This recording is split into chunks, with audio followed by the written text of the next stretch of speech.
বর্তমানে কিন্তু 2024-এ নতুন পদ্ধতিতে বার্থ সার্টিফিকেটের জন্য অনলাইন অ্যাপ্লিকেশন কিন্তু শুরু হয়ে গেল।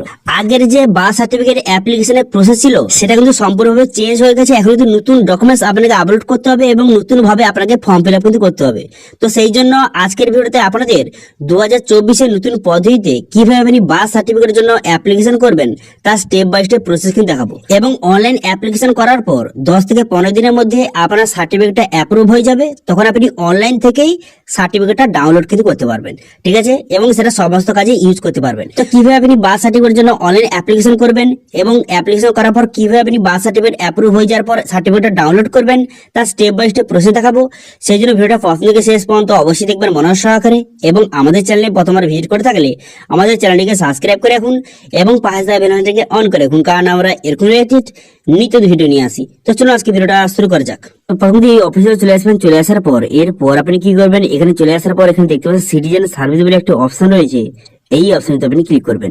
এই অপশনে ক্লিক করে দেওয়ার পর তারপরে এখানে দেখতে পাচ্ছেন বার্থ অপশন, এই অপশনে ক্লিক করবেন। এই অপশনে ক্লিক করে দেওয়ার পর এখানে বিভিন্ন রকম অপশন আপনার কাছে শো হয়ে গেল। এবার যারা নতুন রেজিস্ট্রেশন করতে চান নিউ রেজিস্টার অপশনে ক্লিক করে নতুন রেজিস্ট্রেশন করতে পারবেন। তারপর ট্র্যাক অ্যাপ্লিকেশন করতে পারবেন। তারপর এখানে সার্টিফিকেট ডাউনলোড করতে পারবেন। এবার আপনি নিউ রেজিস্ট্রেশন অপশনে ক্লিক করার পর তারপর এখানে আপনার মোবাইল নাম্বার বসিয়ে দেবেন। মোবাইল নাম্বার বসিয়ে গেট ওটিপি বাটন ক্লিক করবেন। গেট ওটিপি বাটনে ক্লিক করলে আপনার মোবাইলে ওটিপি আসবে। সেই ওটিপিটা বসিয়ে এখানে সাবমিট ওটিপি বাটনে ক্লিক করবেন। সাবমিট ওটিপি বাটনে ক্লিক করে দেওয়ার সঙ্গে সঙ্গে তারপর কিন্তু আপনার সামনে ড্যাশবোর্ডটি ওপেন হয়ে যাবে এবং সেখান থেকে আপনাকে রেজিস্ট্রেশন কিন্তু করতে হবে। রেজিস্ট্রেশন পেজটা আপনার সামনে ওপেন হয়ে যাবে। রেজিস্ট্রেশন পেজটা ওপেন হয়ে যাওয়ার পর তারপরে কিন্তু এখানে দেখতে পাচ্ছেন এখানে থেকে আপনাকে রেজিস্ট্রেশন কিন্তু করতে হবে। সর্বপ্রথম আপনি কি করবেন, ডেট অফ বার্থ, এখানে কিন্তু শিশুর ডেট অফ বার্থটা বসিয়ে দেবেন। বসিয়ে দেওয়ার পর জেন্ডার এখান থেকে সিলেক্ট করবেন। করে দেওয়ার পর নাম এখানে ফার্স্ট নেম বসিয়ে দেবেন, মিডল নেম এবং লাস্ট নেমটা সঠিকভাবে বসিয়ে দেবেন। বসিয়ে দেওয়ার পর তারপর আপনি কি করবেন, এবার যে বাচ্চারা হয়েছে সিঙ্গেল হয়েছে না টুইনস হয়েছে এখান থেকে আপনি সিলেক্ট করে নেবেন। করে নেওয়ার পর এরপর এখানে বলা হয়েছে যে জন্মের স্থান কোথায় বাচ্চারা হয়েছে এখান থেকে সিলেক্ট করতে হবে। তো সেই জন্য আপনি কি করবেন, এখানে দেখতে পাচ্ছেন এই অপশনে ক্লিক করে এখান থেকে আপনি হসপিটাল হয়েছে না হোমে হয়েছে এখান থেকে আপনি সিলেক্ট কিন্তু করে নেবেন। করে নেওয়ার পর তারপর ডিস্ট্রিক্ট সিলেক্ট করবেন। করে নেওয়ার পর স্টেটটা সিলেক্ট করে নেবেন। করে নেওয়ার পর ডিস্ট্রিক্ট, এখানে ডিস্ট্রিক্টটা আপনি সিলেক্ট করে নেবেন যেখানে জন্মগ্রহণ করেছে, ঠিক আছে। তারপর এখানে ব্লক, এখানে ব্লকটা সিলেক্ট করবেন। তারপর ব্লকের নামটা সিলেক্ট করবেন। করে দেওয়ার পর তারপর এখান থেকে আপনি সমস্ত ডিটেইলস সিলেক্ট করে নেওয়ার পর তারপরে হসপিটাল, এখানে হসপিটালের নামটা এখানে আপনি সিলেক্ট কিন্তু করে নেবেন। যদি হসপিটাল হয়ে থাকে হসপিটাল সিলেক্ট করবেন। যদি হোমে হয়ে থাকে হোমের অ্যাড্রেসটা এখানে সিলেক্ট কিন্তু করে নেবেন যেখানে জন্মগ্রহণ করেছে শিশু। তাহলে পিতার তথ্য এখানে বসাতে হবে। তো পিতার এখানে ফার্স্ট নেম বসিয়ে দেবেন। বসিয়ে দেওয়ার পর মিডল নেম এবং লাস্ট নেমটা সঠিকভাবে বসিয়ে দেবেন। বসে নেওয়ার পর এরপরে আপনি কি করবেন, এবারে ইমেল আইডি থাকে ইমেল আইডি এবং মোবাইল নাম্বার বসিয়ে দেবেন। মোবাইল নাম্বার বসিয়ে দেওয়ার পর তারপরে আইডি টাইপ, তো শিশুর পিতার কিন্তু এখানে আইডি এখানে প্রুফ দিতে হবে। তো সেই জন্য আপনাকে যেই কার্ড আছে সেটা সিলেক্ট করবেন। আমি আধার সিলেক্ট করলাম। করে দেওয়ার পরে আধার নাম্বার, এখানে আধার নাম্বারটা আপনি বসিয়ে নেবেন, ঠিক আছে। বসিয়ে নেবেন আধার কার্ড এখানে আপলোড সঠিকভাবে করে দেবেন। যদি আপনি অন্য কোনো কার্ড সিলেক্ট করে থাকেন তার কার্ডটা এখানে আপলোড কিন্তু করে দেবেন। তো সেম একইভাবে এখানে মায়ের তথ্য বসাতে হবে। তো মায়ের ফার্স্ট নাম মিডল নেম এখানে বসিয়ে দেওয়ার পর তারপরে মোবাইল নাম্বার বসিয়ে দেওয়ার পর তারপরে আইডি টাইপ এখানে সিলেক্ট করবেন। তো শিশুর মাতার এখানে আইডি টাইপ সিলেক্ট করে নেওয়ার পর তার নাম্বারটা এবং সেই কার্ডটা এখানে আপলোড কিন্তু করে দেবেন। এরপর মাতৃমা আইডি যদি থেকে থাকে এখানে দেবেন, যদি না থেকে দেওয়ার দরকার নেই। ওকে, বোঝা গেল। এরপর এখানে বলা হয়েছে যে শিশু জন্মের সময় মায়ের ঠিকানা, যখন শিশু জন্ম হয়েছিল যে তার ঠিকানাটা এখানে বসিয়ে নেবেন, ঠিক আছে। এখানে পুরো অ্যাড্রেসটা সঠিকভাবে বসিয়ে নেবেন যেখানে শিশু জন্ম হয়েছে, ঠিক আছে। তার পুরো অ্যাড্রেসটা সঠিকভাবে বসিয়ে নেবেন। এখানে একের পর এক কিন্তু সমস্ত ড্রেসটাকে একে একে আপনি বসিয়ে নেবেন, ঠিক আছে। বসিয়ে নেওয়ার পর তারপর আপনি কি করবেন, তারপরে এখানে তার নিচের অপশন দেখতে পাচ্ছেন যে মাতার স্থায়ী ঠিকানা আপনাকে বসাতে হবে। প্রথমে কিন্তু এই অ্যাড্রেস সঠিকভাবে বসিয়ে নেওয়ার পর তারপর কিন্তু আপনাকে যে পার্মানেন্ট অ্যাড্রেস কিন্তু বসাতে হবে। এখানে বলা আছে যে পার্মানেন্ট অ্যাড্রেস, যদি উপরে যে অ্যাড্রেসটা সেটা যদি আপনার পার্মানেন্ট অ্যাড্রেস হয়ে থাকে এখানে ঠিক চিহ্ন মারবেন। করে দেওয়ার সঙ্গে সঙ্গে এখানে অ্যাড্রেস অটোমেটিক চলে আসবে। এবার যদি আগের উপরে যে অ্যাড্রেসটা দিয়েছেন সেটা যদি আপনার পার্মানেন্ট অ্যাড্রেস না হয়ে থাকে তাহলে আপনাকে ম্যানুয়ালি ভাবে এখানে বসাতে হবে, ঠিক আছে। তারপরে এখানে বলা হয়েছে যে পরিসংখ্যান তথ্য, এখানে আপনি যে রিলেশনটা সিলেক্ট করবেন। করে দেওয়ার পর শিশুর বাবার কতদূর পড়াশোনা এখান থেকে আপনি সিলেক্ট কিন্তু করে নেবেন। করে নেওয়ার পর তারপরে কি কাজ করে যে ফাদার কি কাজ করে এখান থেকে আপনি সেটা সিলেক্ট করবেন। করে দেওয়ার পর তারপরে শিশুর যে মাতার তার কতদূর পড়াশোনা সিলেক্ট করবেন এবং সে কি কাজ করে সেটা এখান থেকে আপনি সিলেক্ট কিন্তু করে নেবেন। করে নেওয়ার পর এখানে অন্যান্য তথ্য আপনাকে এখান থেকে বসাতে হবে। যেমন কিন্তু শিশুর যে মা, সে যখন প্রথম বিয়ে হয়েছিল তার তখন যে কত বয়স হয়েছিল এখান থেকে সেটা বসিয়ে নিতে হবে।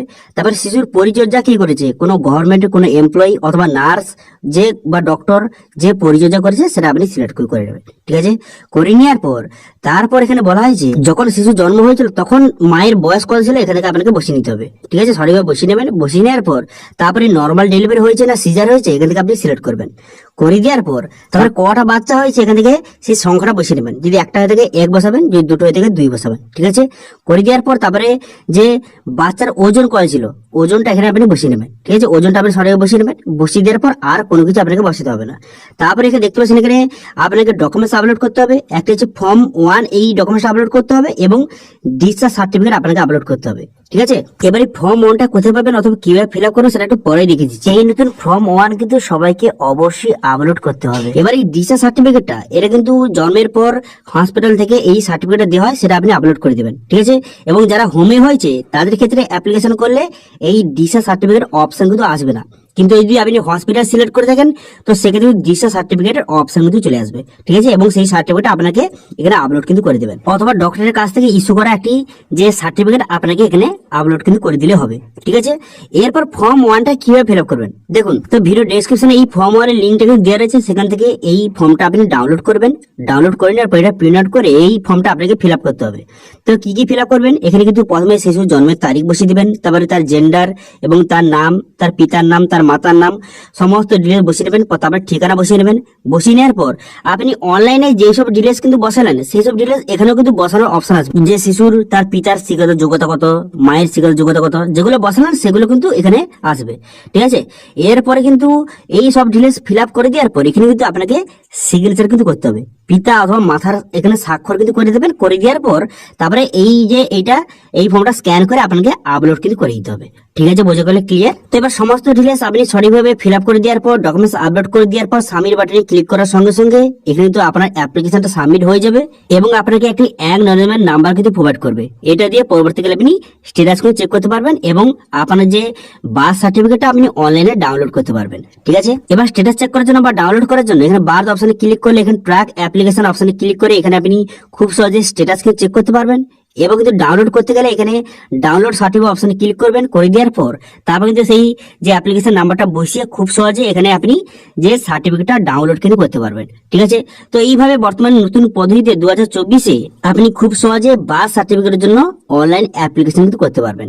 ঠিক আছে, তো এটি ছিল আজকে আপডেট। ভিডিওটা ভালো লাগে থাকলে ভিডিওকে লাইক করে দেবেন এবং ভিডিও কিন্তু বন্ধুর সঙ্গে শেয়ার করে দেবেন এবং আমাদের চ্যানেলে প্রথমবার ভিজিট করে থাকলে আমাদের চ্যানেলটিকে সাবস্ক্রাইব করে রাখুন এবং পাশে থাকা বেল আইকনটাকে অন করে রাখুন, কারণ আমরা এরকম নিত্য ভিডিও নিয়ে আসি। আজকে ভিডিওটা এই পর্যন্ত, দেখা হচ্ছে নেক্সট ভিডিওতে। Thank you.